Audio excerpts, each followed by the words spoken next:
when white people go to... If they started like taking over and like overriding the government and like the people there and treating them badly, then that would be like colonists. Okay. So what you see currently, for example, This is all like skyrocketed and branched out from me purely saying that I don't think we should discriminate against immigrants based on their identity.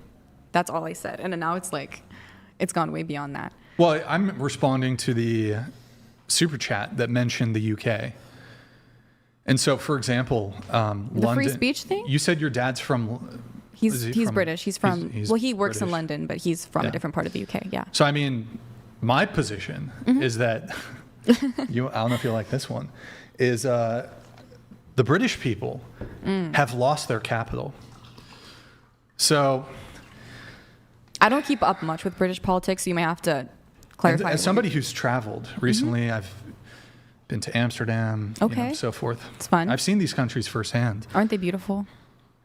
They don't look much like how they looked like 20, 30 years ago. But, I mean, it's plausible that with all the immigration that's coming in, and not just the immigration, there's a whole bunch of reasons for this. But, for example, I guess I would call them like native-born people in these countries. So actual like British people. Birth rate super low. Immigrant populations, they're having 6, 7, 8 children, right? So what are we going to see in 30, 40, 50 years, 100 years in a lot of these European countries where there really isn't a coherent national identity, and these countries are basically become Muslim countries? You think in 30 years, European countries such perhaps as not in 30 years, but... You said 20, 30 years. No. Well, there's going to be a trend. I think that people have immigrated to the UK, to the US for a long time now, and it's not really become an issue, and it's not... Define long time.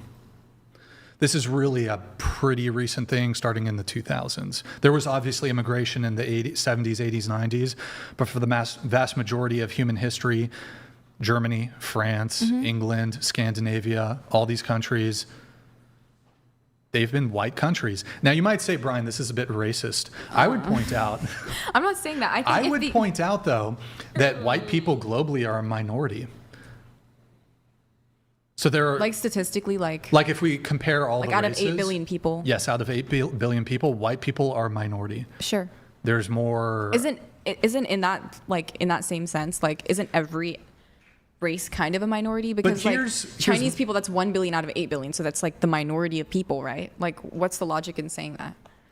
So it'd be the total number of all the people that belong to that race. So my understanding is white people are there's the least amount of white people if you compare them to black people, Asian people, like, what would be by the right a huge term? Margin? Or like, I don't think by a huge margin there's the least amount of white people. I don't know. Can we find the stats for it? I mean, find again, the stats. this feels so but far. here, I guess my position would be if various African countries were to say, or Asian countries were to say, we want our country, we don't want to allow immigration from these other countries, whether it's, if you're an African country, you say, we don't want a bunch of white people coming here.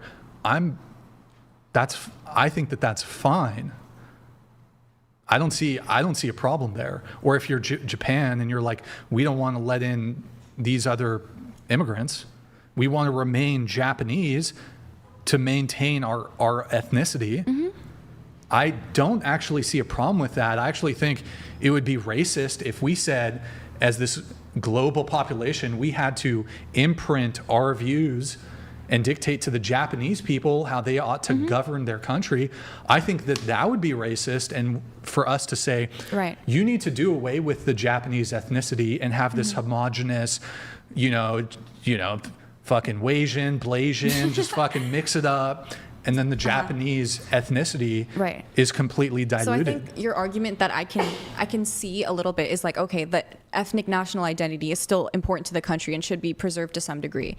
So what I think where our viewpoints can kind of coalesce there, where we could maybe both see eye to eye, is like, okay, you can have your cap of legal immigration. We want to let this many in per year. And then, like, within that, you don't discriminate based on ethnicity and identity, right? So you can say, we only want this amount of people coming into our country per year in order to preserve, like, our national identity, our economy, or whatever it is. But then within however many people they're letting in per year, they don't start being discriminatory and prejudiced. that's where I think we could maybe. I mean, okay. Okay, that's a win, But right?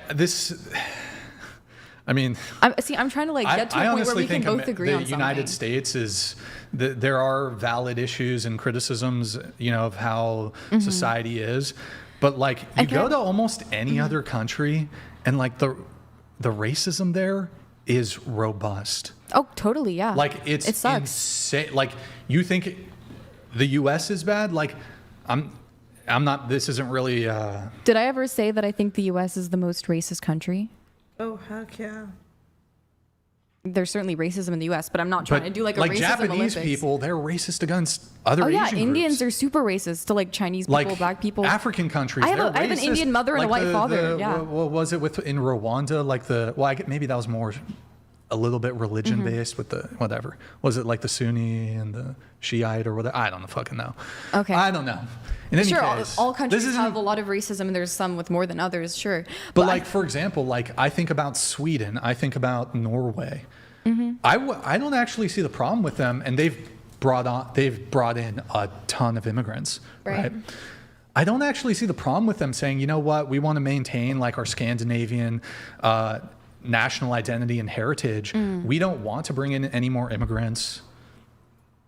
I don't actually see a problem with that, in the same way that I don't see a problem with if African countries don't want to bring in other ethnicities. I don't see.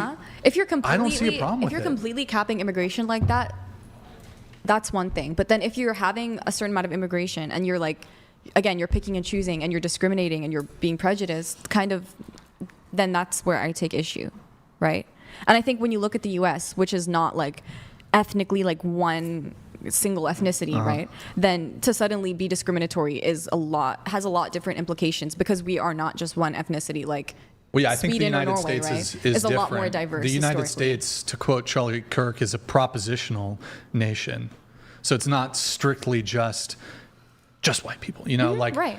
So I think the implications of being discriminatory against certain types of immigrants here I think you can just be is against, a lot worse. Well, no, I think just you could be against immigration across the board. It wouldn't have to necessarily be at all related to race. You could just be against. You could be, yeah.